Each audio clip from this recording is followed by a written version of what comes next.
Deixa eu te contar uma coisa. Uma das perguntas que eu mais ouço com maior frequência, quando eu trabalho dentro de empresas, quando eu trabalho mentoria em liderança, é aquela pergunta básica: quais são as competências que eu preciso desenvolver para ser um líder de sucesso? É claro que a vida não é tão simples assim, não é tão fácil montar um cardápio com as competências que vão garantir o sucesso de um líder, mas sim, existem competências essenciais, aquelas que realmente criam um diferencial em qualquer profissional para que ele possa ser um líder destacado, tá certo? Há pouco tempo atrás eu vi um professor da USP, né, que tem inclusive muita repercussão nas redes sociais, um cara já muito conhecido no ambiente inclusive de televisão, rádio e tudo mais. Ele falou uma coisa assim: não confie em nenhum livro desses que você compra em aeroporto, que tem na capa os 7 hábitos das pessoas tralalá, né? Eu sinceramente achei um certo preconceito, né? Porque claro, eu sei que existem livros aí que tendem a vender a panaceia, como se pudessem resolver tudo, né? E não é bem assim que as coisas funcionam.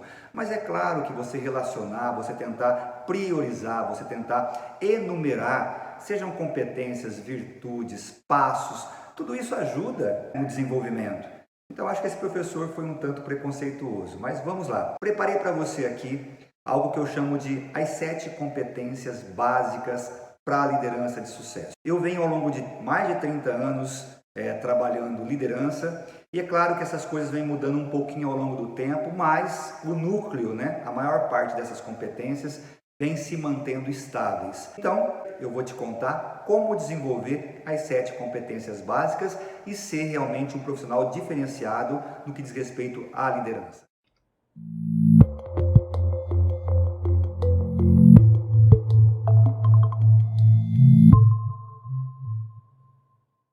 Pois é, eu comecei a liderar há 35 anos, já há bastante tempo, né? E eu me lembro que quando a gente buscava estudar alguma coisa de gestão, administração, liderança, era uma coisa muito complicada, porque você não tinha material disponível, você não tinha os livros, inclusive, a maior parte dos livros ainda estavam na versão em inglês. Quando você fazia um curso de administração de empresas, você via artigos de 30, 40 anos atrás. Então havia uma dificuldade muito grande em reunir conteúdo para estudar. A gente corria nas bibliotecas, às vezes comprava revistas mais especializadas, às vezes pedia para alguém que ia viajar para o exterior trazer alguma coisa para você, e era assim que você ia montando o teu arcabouço de desenvolvimento. Hoje eu acho que acontece exatamente o contrário.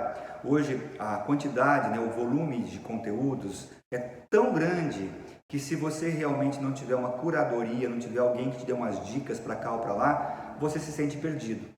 E aí você não consegue realmente incorporar as competências mais importantes para que você seja um líder bem-sucedido. Quando eu falo liderança aqui, eu não estou falando só de gestão de pessoas. Líderes estão em todos os lugares, liderando projetos, liderando atividades individuais. A liderança não consiste somente em ter um time, né, para você conduzir. Claro que esse acaba sendo um dos contextos mais importantes da liderança. Mas você pode ser um líder sozinho, vai ter que desenvolver o teu projeto, negociar com outras áreas, fazer as entregas necessárias, planejar o teu trabalho, enfim.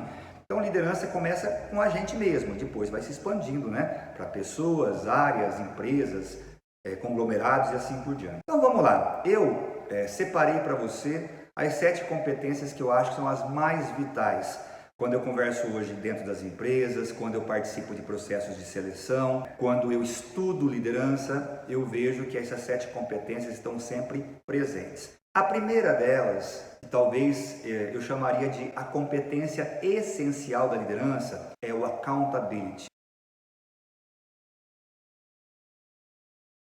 O nome é meio estranho, né? Meio esquisito para quem não está muito acostumado com esses termos, mas eu já vou explicar para você o que é isso e por que isso é a competência essencial da liderança. O accountability, ele é na verdade uma metacompetência. A gente fala que a metacompetência é aquela competência que reúne outras competências dentro dela. É o caso do accountability. E por que ele é importante? Porque o accountability é o que faz com que um indivíduo, uma pessoa, realmente tenha força, energia, resiliência para poder realizar as coisas. E um líder, antes de mais nada, é aquele que consegue realizar. Eu sempre digo o seguinte: o líder é aquele cara que consegue transformar sonhos em projetos e projetos em realidade. Para isso, a accountability é super importante. Então, vamos falar um pouquinho das principais competências que fazem parte dessa metacompetência chamada accountability. A primeira competência que faz parte do accountability é o protagonismo.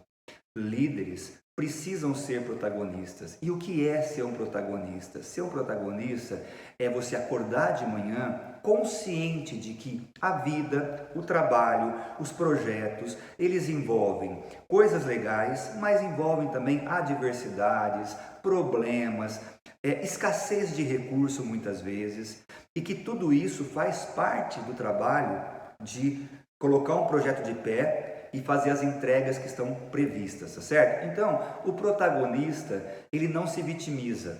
O protagonista não fica reclamando da ausência de coisas. Ele fica buscando naquilo que ele tem, nos recursos que ele tem, né, a capacidade de planejar, de executar e de realizar as entregas necessárias. E ele sabe que problemas todo mundo vai ter em qualquer área da vida, na área pessoal, na área profissional também, certo? Então, as empresas buscam cada vez mais pessoas que se portam como protagonistas, que focam nas soluções, que sabem que problema existe, não é que eles não querem ter problemas, mas que sabem que problemas fazem parte dessa jornada, desse caminho para as entregas. E isso você vai construindo a partir de revisão de crenças. A gente, por exemplo, cresce, né? Tem uma frase que é muito comum falar, né? Quem não chora não mama. Então a criancinha lá no começo da vida chora muito para conseguir o leite, o brinquedo, o carinho da mãe, tal. Depois, ao longo do caminho, você vai crescendo e você de vez em quando você chora para poder conseguir um brinquedo no Natal. Você chora para poder justificar uma nota baixa na escola. Você justifica tudo para poder tentar escapar das falhas, dos fracassos, e com isso você vai construindo um arcabouço de vitimização. E você chega na idade adulta e começa depois a desenvolver os seus projetos. E claro que você tende a carregar tudo isso com você. Então, vencer a vitimização, vencer essa tendência nossa, né, a olhar mais o problema do que a solução e embarcar no processo de protagonismo é super importante. Então, o protagonismo é uma das qualidades mais desejadas hoje para quem contrata pessoas, para quem contrata empresas. Eu vejo, por exemplo, eu estou fazendo agora uma reforma rápida, né, num imóvel que nós compramos, e você percebe claramente a diferença dos profissionais. Tem profissionais que chegam na sua casa, fala assim, qual que é mesmo o problema, tal, o que eu tenho que resolver aqui, e você vai, explica, alinha com ele que tem que ser resolvido, e ele deixa você em paz. Ele trouxe escada, ferramenta, ele trouxe, vai pintar um probleminha lá, eventualmente não vai passar um fio ali ou aqui, mas ele está ali o tempo todo buscando a solução, ele é o profissional e você é o contratante. E tem gente que tem vindo no nosso imóvel aqui e que não vamos dizer, uma coisa rara, que a pessoa chega e pergunta o que tem que ser feito, tá? Aí ela vai, aí ela volta e fala assim para você, vem cá, você tem uma escada aí? Aí eu falo assim, olha, por acaso eu tenho. E se eu não tivesse? Se você não tivesse, a gente ia ver o que podia fazer, de repente eu voltava na minha casa e pegava uma escada que eu tenho lá, tal, enfim. Aí ele vai fazer o trabalho. Passa 10 minutinhos, ele volta e fala assim, viu? Lá tem uma tomada lá que não está passando um fio. Aí você fala assim, tudo bem, e aí? Então eu vou ter que tentar agora, tal, sabe? Esse é o cara que ele adora jogar o problema para os outros. Enquanto aquele outro que eu comentei é o cara que chega, pergunta o que tem que ser feito, vai buscar os recursos, vai usar o seu conhecimento, a sua experiência, a sua energia e vai fazer. Então, pessoas protagonistas são pessoas que tendem a ter mais chances de receber projetos, equipes e assim por diante. A segunda competência que tem muito a ver com o accountability é a competência chamada senso de dono. É aquela capacidade do profissional embarcar, se alinhar aos projetos da empresa. Ele está muito ligado ao protagonismo, ele é muito assim próximo do protagonismo, mas ele tem algumas nuances que vale a pena eu comentar aqui. O que é alguém com senso de dono? É aquela pessoa que quando pinta uma mudança na empresa, quando pinta um projeto novo na empresa, ao invés de chegar lá para o pessoal, para o seu colega de trabalho e falar, putz, você viu, cara? Vai mudar tudo de novo, né? Não, é aquele cara que vai entender o porquê que as mudanças estão sendo propostas e vai entender como é que ele pode contribuir nessas mudanças. Senso de dono tem a ver com aquele cara que na hora do almoço, ao invés de ficar falando mal do chefe, ficar falando mal da empresa tal, ele fica discutindo coisas mais propositivas, tipo, olha, que ideia a gente poderia dar para o nosso líder para poder permitir que essa coisa funcionasse melhor? O que você tem feito, né, para se desenvolver? O senso de dono, ele diz respeito a você se sentir realmente parte do projeto. Quando você é dono de um negócio, isso é mais presente. E cara, ali é você e você. Se você desistir do teu projeto, quando ele é seu, aí acabou mesmo. Ainda assim, eu converso com pessoas que são empreendedores e que precisam avançar no senso de dono. Por quê? O cara vai na prefeitura para discutir um negócio, e aí a prefeitura coloca de repente um embaraço qualquer lá, burocrático, seja o que for, o cara volta e fica perdidinho e começa a tentar encontrar pessoas que possam ajudá-la no processo. Não que não deva buscar gente que ajude, mas ele tem que ter certeza de que ele é a parte mais importante desse processo. Ele pode buscar os apoios necessários, mas não pode se afastar da situação. Então o senso de dono, ele se liga ao protagonismo para formar o accountability, tá? E a terceira competência, que eu diria que é mais do que uma competência, é uma virtude que faz parte do accountability, é a ética. A ética 2.0. O que é a ética 2.0? É aquela que suplanta, é aquela que extrapola a questão de não matar, não roubar, não cobiçar a mulher do próximo, seja qual for lá os mandamentos, né? Ela vai além. É aquela questão de você realmente estar o tempo todo perguntando se as tuas atitudes, as tuas decisões, as tuas escolhas não estão trazendo risco para a empresa ou não estão prejudicando uma outra pessoa ou uma outra área. É aquele exercício permanente de saber que você faz parte de um contexto, né? Mas que além de você existe toda uma amplitude de coisas que precisam ser cuidadas.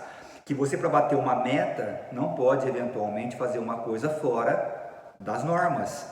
E não adianta você depois justificar que você precisava no último dia do mês fazer alguma coisa diferente para poder entregar teus números, porque isso não vai ser aceito.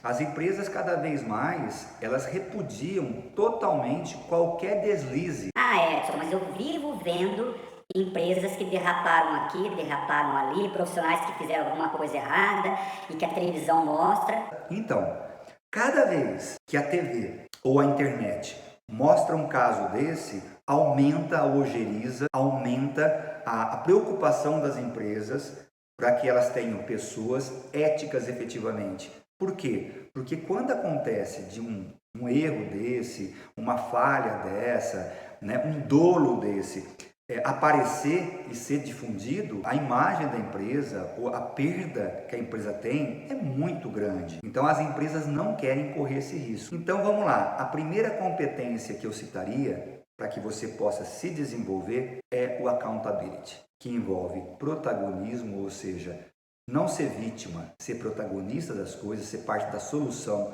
e não do problema. O senso de dono, que é você se alinhar efetivamente aos projetos, que é você conversar dentro da empresa com uma visão propositiva e não com aquela visão de só ficar apontando o dedo para outras pessoas, para outras áreas assim por diante, tá certo? E o terceiro é a questão da ética 2.0, que é uma ética muito refinada, que é uma ética que hoje você vê no dia a dia, não é tão fácil assim, né? Você vai numa escola, por exemplo, e você vê as filas duplas e vê que tem gente que para realmente numa fila dupla, que atrapalha todo o trânsito, porque pensa assim, eu preciso deixar meu filho na escola. Então eu estou colocando a minha situação na frente de qualquer outra situação. A ética 2.0 busca inibir isso. A segunda competência que eu diria também que é essencial para que você seja um líder bem-sucedido é a sua capacidade de aprender. Essa é uma competência que ela não era tão importante no passado, mas que hoje ela é absolutamente essencial. Você precisa ser alguém que tenha primeiro a consciência de que você não vai conseguir encher a sua mochila, né, de conhecimento e a partir daí você vai estar tranquilo, né? Deixa eu te contar uma coisa. Eu comecei a atuar no mercado corporativo em 81, praticamente 40 anos, né? Praticamente 40 anos, né? Em que eu atuo no mercado corporativo. E eu me lembro muito, mas muito, com muita clareza, né, de gestores na época que faziam faculdade de administração, não faziam sequer uma pós-graduação e passavam depois uma vida de 30 anos, 35 anos de carreira, vivendo só daquela faculdade. Claro que eles vão aprendendo no dia a dia alguma coisa aqui ou ali e tal, né? O dia a dia sempre ensina a gente, com certeza, mas o cara não buscava mais nenhum tipo de conhecimento, de habilidade, mais nada. Ele passava a carreira inteira em cima de uma faculdade de 4 anos. Meu Deus, foi-se o tempo, né? Foi-se o tempo. Eu não estou falando que nós precisamos fazer 3, 4, 5 faculdades ou 4, 5 pós-graduações, não é isso. Nós precisamos ter a convicção de que a gente precisa aprender todos os dias, né? O ambiente de trabalho hoje, o ambiente de projetos, o ambiente de empreendimento, seja qual for o ambiente em que eu atuo, ele não permite mais que eu fique parado no tempo, né? Eu tenho uma amiga, ela tem um café, né? O café está lá estabelecido, o café serve lá algumas coisinhas, salgadinhos, café e tal, o almoço também, tem um momento do almoço lá, depois tem o café da tarde, que aí envolve outros produtos, ao invés de ser o salgadinho mais assim, o salgadinho da manhã, vai ser um bolo e tal, e depois tem a parte da noturna, que também tem os lanchinhos e tal, enfim. Só que é o seguinte, eu percebo, ela está o tempo todo se mexendo, atrás de conhecer como é que outros cafés estão atuando, se estão usando produtos diferentes, se estão usando fornecedores que ela não conhece, né? Se estão oferecendo alguma coisa, algum diferencial durante o dia que ela possa também oferecer. Recentemente ela falou da questão do Wi-Fi, né? Que ela tinha um Wi-Fi muito pobre, que ela percebeu que os cafés cada vez mais estão se tornando um coworking, né? Um local onde as pessoas sentam para poder também pegar seus e-mails, tal, fazer reuniões. Então o Wi-Fi dela era um Wi-Fi que, segundo ela, era muito arcaico, tal. Ela estava lá fazendo um aperfeiçoamento. Então, mesmo um negócio pequeno e tradicional, se a pessoa parar de buscar aprendizagem, de conhecer coisas novas, tal, ela começa, de certa forma, a estagnar, né? Então, aprender a aprender, a capacidade de aprender não é apenas querer aprender, né? É também saber planejar uma aprendizagem, né? Saber como é que o que eu preciso aprender efetivamente. Nós estamos falando sobre isso agora aqui, inclusive, com as 7 competências, tá certo? Saber montar esse projeto, porque não adianta, se eu começar a pegar coisas de todos os lugares, aí meio que vira uma coisa caótica, né? Quais são as fontes que eu vou buscar, né? Como é que eu gosto de aprender? Eu gosto mais de ouvir, ou eu gosto mais de assistir alguma coisa, ou eu gosto mais de ler, ou para mim o mais importante é fazer as coisas. Então eu tenho que buscar a desenvolver o meu melhor método de aprendizagem, que cada um de nós é diferente, cada um de nós tem um jeito diferente de aprender. Então eu preciso, de certa forma, no final do dia, ter um bom método para mim, aonde eu consiga passar o tempo todo acumulando novos conhecimentos.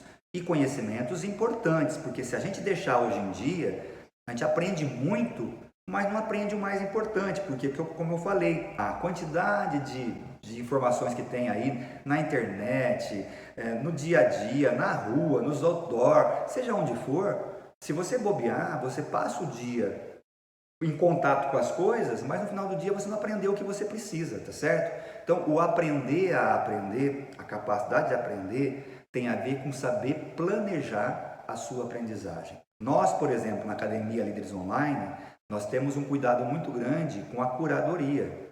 Por quê? Porque nós precisamos colocar dentro da plataforma coisas que realmente as pessoas precisem aprender. E não jogar um monte de artigo lá, um monte de coisa, que a pessoa vai ficar envolvida, distraída com esse monte de coisa e não vai conseguir levar nenhum tipo de conteúdo relevante para a sua liderança, né, para o seu dia a dia, tá certo? Então, ter a capacidade de aprender permanentemente é muito importante. E aí você sabe, isso envolve humildade, isso envolve curiosidade, né? Isso envolve planejamento, tá? As empresas hoje gostam de ver pessoas que estão o tempo todo atentas ao que está acontecendo no mercado, ao que está acontecendo na sua profissão, né? Ao que está acontecendo na política, e conseguem juntar tudo isso e criar insights importantes para o seu trabalho, para o seu desenvolvimento. Então, a segunda competência é a capacidade de aprender. A terceira competência que um líder precisa buscar é a capacidade de comunicação. E olha, aqui eu não estou te falando de curso de oratória, não. Porque curso de oratória é importante, claro que tem a sua importância, mas ele não é comunicação na forma mais ampla. Oratória é aquela história, você sobe num palco ou você entra numa sala e você passa para frente coisas que você acha importantes passar para a sua audiência. Então, é uma parte da comunicação. Quando a gente fala de comunicação para líderes, nós estamos falando de um processo omnidirecional, multidirecional, que envolve falar, que envolve ouvir, envolve entender o que as pessoas estão falando ou entender o que eu estou lendo. Né? Quantas vezes a gente vê que acontecem conflitos nas empresas simplesmente porque a pessoa está falando uma coisa e essa outra pessoa está entendendo outra. Ou ela mandou um e-mail para cá, essa pessoa entendeu uma coisa diferente, já manda outro e-mail para lá, muitas vezes um pouco mais pesado. Quando vem o terceiro e-mail, já virou uma briga registrada em e-mails. O que é isso? É falta de capacidade de comunicação. Emitir a comunicação, de receber a comunicação, de interpretar a comunicação, de ter empatia para perceber o que pode estar movendo aquela outra pessoa a falar ou a escrever o que escreveu. Tudo isso faz parte da comunicação. A comunicação não verbal é tão ou mais importante do que a comunicação verbal. Se você é um líder e você entra no seu trabalho de um jeito, muitas vezes apático, para baixo, down, sem você perceber, você está comunicando isso ao ambiente e possivelmente você vai provocar reações, vai provocar comportamentos a partir do que você fez ao entrar no seu ambiente de trabalho. Quando você sobe num palco, numa convenção, para falar com 300, com 400 pessoas, como tantas vezes eu fiz, dependendo como você sobe, a reação vai ser uma ou vai ser outra. Dependendo das 4 ou 5 palavras que você falar primeiro, você vai ter reações diferentes. Dependendo como você olha para o ambiente, você vai provocar reações diferentes. Então, tudo isso tem a ver com comunicação. E queira ou não, um líder precisa se comunicar muito bem, né? Mesmo os líderes que lideram projetos onde eles trabalham praticamente sozinhos, eles não vão estar sozinhos. Eles podem estar com a responsabilidade individual do projeto, mas eles estão o tempo todo conversando com outras áreas, com outros profissionais, com o próprio líder deles. Ele está buscando o recurso que ele precisa para poder desenvolver o projeto. Ele está vendendo o projeto para áreas patrocinadoras. Então não tem jeito. Um líder, se ele quiser realmente ser bem sucedido, ele precisa desenvolver a sua capacidade de comunicação. Eu não estou falando da necessidade de ser um líder carismático, um líder magnético, porque muita gente associa também a capacidade de comunicação a essa característica da pessoa entrar e parece que irradia uma energia, irradia luz. Claro que isso pode ser bem bacana, mas não é o mais necessário. Né? A gente pega, por exemplo, gestores, líderes aí, aclamados no mercado corporativo, que não tinham essa característica. O Jack Welch, por exemplo, é um cara que não tinha esse jeito de ser magnético. Era um cara até, vamos dizer, você olhava meio assim, meio seco, só que ele tinha realmente muita capacidade de transmitir o que ele precisava transmitir e de acolher o que precisava acolher. Então ele tinha uma capacidade muito grande de se comunicar em todos os ambientes. Então essa é uma competência muito importante. Eu diria para você que essas 3 competências, elas formam um núcleo essencial da liderança, né? Que é alguém que tem accountability, que é protagonista, que é ético, que tem senso de dono, alguém que tem uma capacidade muito eficiente de aprendizado, e alguém que tem uma comunicação fluida, uma comunicação impactante. Né? Não interessa qual o perfil da pessoa, mas a comunicação é eficiente, é eficaz, tá certo? Agora vamos falar de outras 4 competências que também são super importantes na liderança de sucesso, tá? A 4ª competência que eu quero destacar nesse rol de competências essenciais da liderança é a visão sistêmica. Pera, parece complicado, mas não é tão complicado assim. Quando fala visão sistêmica por aí, o pessoal às vezes dá uma floreada, parece uma coisa que a pessoa tem que ter uma capacidade estratégica super... Não estou falando disso. O Peter Senge, né, quando ele criou o conteúdo da 5ª disciplina, ele fala muito da importância da liderança ter uma visão sistêmica das coisas. E o que é a visão sistêmica? Basicamente é você estar antenado para tudo que está acontecendo no seu entorno, no seu segmento, coisas que podem envolver o seu projeto em algum momento para que você possa já ir, vamos dizer, preparando todo esse terreno, tá certo? A visão sistêmica tem muito a ver com curiosidade, tem muito a ver com vontade de conhecer as coisas de uma forma um pouco mais ampla, saber de onde vem, para onde vão. Então, por exemplo, se eu sou um líder, né, e eu tomo conta de um pedaço do laboratório farmacêutico e eu trabalho ali um princípio ativo para poder entregar isso depois para uma outra equipe que vai formular o medicamento, seja o que for. Eu ter a capacidade de entender, né, de onde vêm meus insumos, como é que eles são tratados, eu ter a capacidade de entender quando eu entrego isso para outra equipe, o que é feito com isso, qual é a importância, quais são as coisas importantes para que eu possa entregar com excelência para facilitar o trabalho da outra equipe. Eu ter a capacidade de entender um pouco mais o segmento farmacêutico, para saber o que está acontecendo com a própria tendência do ser humano de se tratar. Né? Se ele é um cara que cada vez toma mais remédio ou se ele é um cara que cada vez procura mais a medicina alternativa. Quanto mais eu for me envolvendo com essas coisas que estão no entorno, né, do meu trabalho, da minha atividade, mais eu vou conseguindo conciliar interesses de outras áreas, de outras pessoas, mais eu consigo também vender bem aquilo que eu faço. Então, a visão sistêmica, ela é uma virtude, eu diria, não é nem uma competência, é uma virtude muito importante para um líder.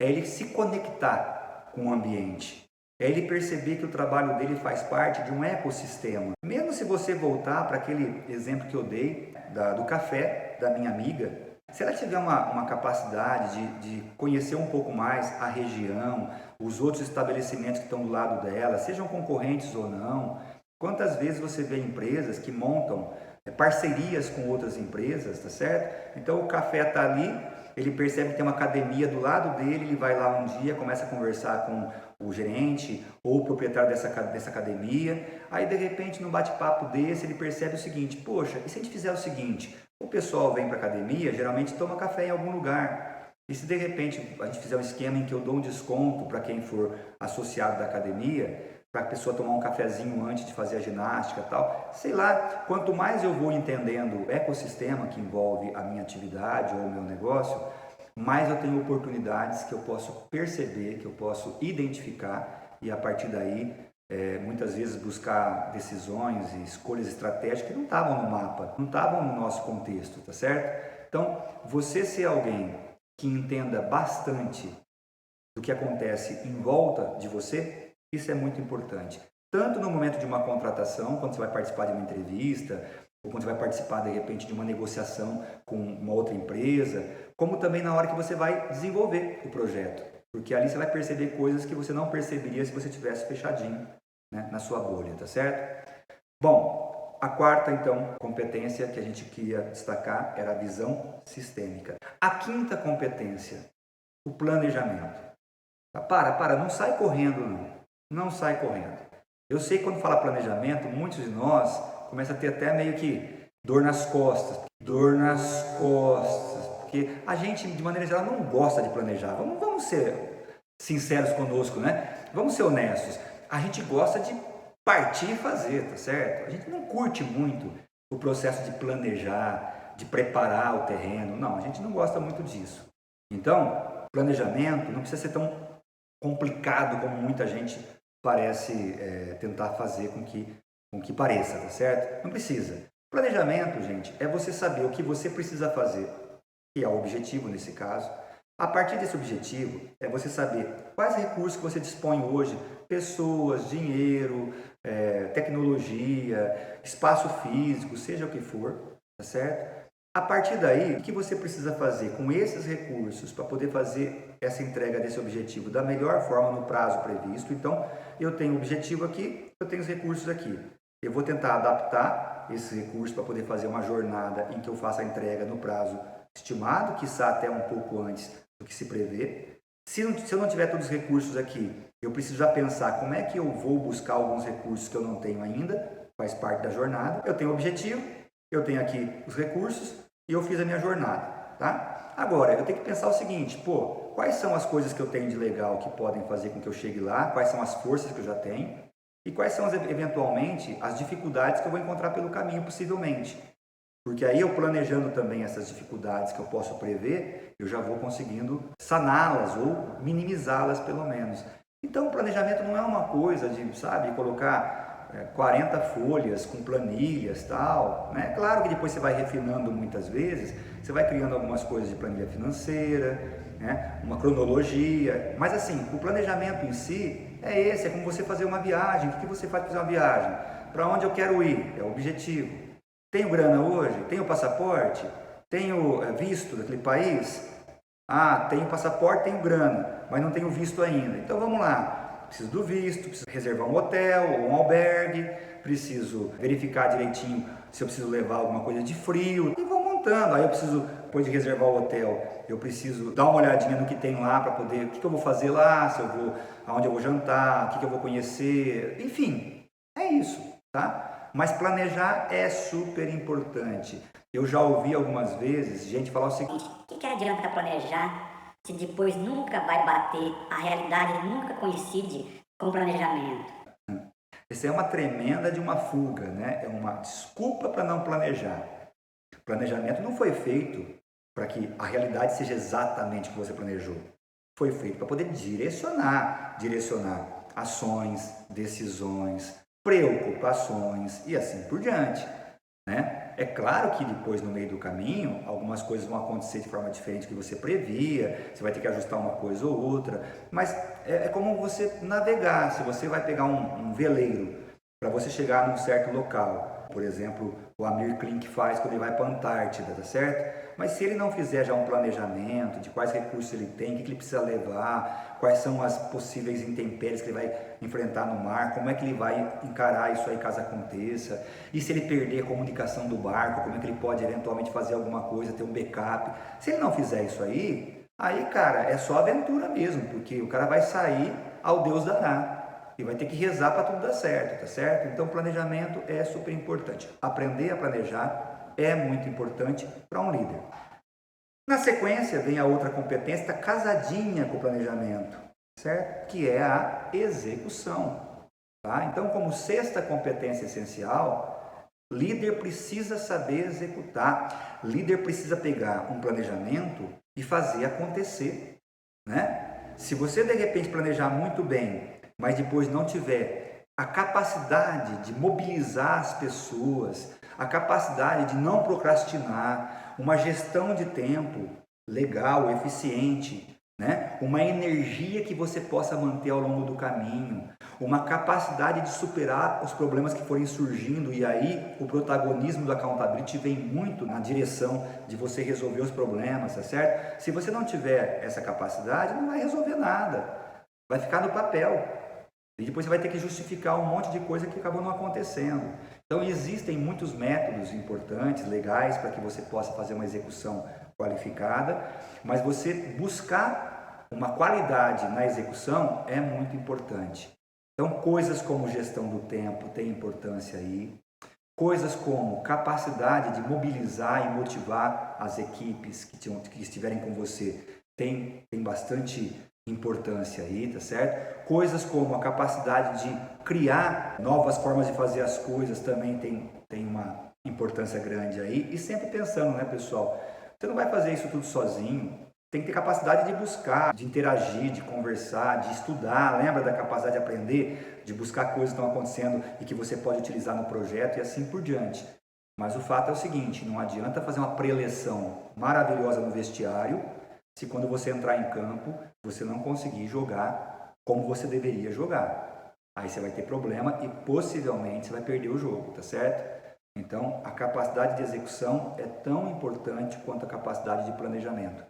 Às vezes tem muitos líderes que, sem perceber, talvez inconscientemente, pensem assim: poxa, eu planejo, eu alinho com o pessoal, mas quem executa são eles. Isso não dá certo. No momento que a coisa começa a acontecer, eles vão ter dificuldades, eles vão se desmotivar muitas vezes, eles vão se enrolar com algumas coisas e você precisa estar junto e ajudá-los a executar. Não é você botar a mão na massa necessariamente, que até não é muito bom, tá? Mas é você ajudá-los às entregas, porque a soma das entregas deles é que vai dar a sua entrega. E a última competência das 7 competências essenciais que eu queria discutir com vocês hoje, conversar com vocês hoje, é a competência de inteligência interpessoal. É a capacidade de se relacionar. Líderes precisam ter uma rede forte de relacionamento. Líderes precisam ter uma network poderosa. Sabe por quê, gente? Porque hoje em dia, para você construir coisas, para você fazer entregas, você precisa muitas vezes de diversas áreas, diversas pessoas. Você tem que buscar informações em vários lugares. Você tem que pedir ajuda muitas vezes, né, em determinados momentos da trajetória do projeto, para que você consiga efetivamente fazer da melhor forma. E isso você consegue fazer quando você tem uma rede legal, uma rede, diria assim, robusta de relacionamento. Não é conhecer 30 pessoas, tudo na mesma área. Isso só não basta, tá? Não é conhecer bem e ser amigo pra caramba dos teus colegas de trabalho, mas não ter fora da tua área gente que possa te ajudar. É você ter realmente uma rede robusta, uma rede poderosa de relacionamento. E isso é tão importante que eu vou gravar um vídeo para falar sobre isso com você. Para falar com você sobre como construir redes poderosas de relacionamento. Eu falo sempre o seguinte, um líder é feito de 3 quocientes. O quociente intelectual, o quociente social e o quociente emocional. Tá? A gente precisa ter uma capacidade muito grande de aprender, ter habilidades cada vez mais robustas, né? Mais aderentes aos nossos projetos. A gente precisa ter um quociente emocional elevado para poder suportar eventualmente os problemas que vão surgir, né? Os conflitos que podem acontecer e tal, mas precisamos ter um quociente social muito poderoso. E eu diria para você o seguinte, que o quociente social, o QS, ele está cada vez mais presente na liderança e está ganhando espaço dos outros quocientes. Então, a 7ª e última competência que eu diria como essencial é a inteligência interpessoal. A capacidade de fazer amigos, a capacidade de construir uma network poderosa para que você possa entregar valor para eles e também buscar valor quando você precisa deles. Tá? É isso então. É claro que você não precisa dominar e se desenvolver em todas as competências de uma vez só. Eu assim nem aconselho, porque quando você coloca tudo junto e misturado, isso pode trazer um certo caos nesse processo e pode dificultar a sua capacidade de se desenvolver. Mas o que você pode fazer de repente, se você realmente acreditar que essas 7 competências podem ser o diferencial para o teu sucesso, é você escolher 2 competências ou 3 competências, trabalhá-las, buscar as fontes mais adequadas, praticá-las, incorporá-las. Aí você pega mais 2 ou 3, mas eu te garanto uma coisa, eu estou falando como quem, durante a vida toda, lidou ensinando líderes, promovendo líderes, contratando líderes, avaliando líderes e ainda hoje mentorando líderes. Eu posso te dizer que aquelas pessoas, aqueles indivíduos, aqueles profissionais que conseguem ter não a perfeição, porque ela não existe, mas que conseguem ter um nível elevado, tá, de atuação com essas 7 competências, olha, eu diria para você que eles estão prontos para assumir qualquer desafio. Mesmo os desafios em que eles tecnicamente não estejam tão preparados. Por quê? Se ele tem uma inteligência interpessoal, se ele tem uma capacidade de aprender, se ele tem protagonismo, por exemplo, ele vai tirar de letra. Ele vai sentar numa cadeira hoje que ele não tem todo o domínio técnico ainda e daqui a 2, 3 meses ele vai estar navegando com uma certa segurança, porque ele está em condição com essas competências de fazer isso. Então eu diria para você que são 7 competências que não são panaceia, não resolvem todos os problemas, mas se eu fosse escrever um livro hoje chamado As 7 Competências Essenciais da Liderança, seriam essas 7 que eu colocaria para você. Tá bom? Espero que você goste do nosso bate-papo, espero que você aproveite bem e me conte depois se isso tem feito alguma diferença na sua liderança e na sua vida. Um grande abraço e até mais. Tchau, tchau.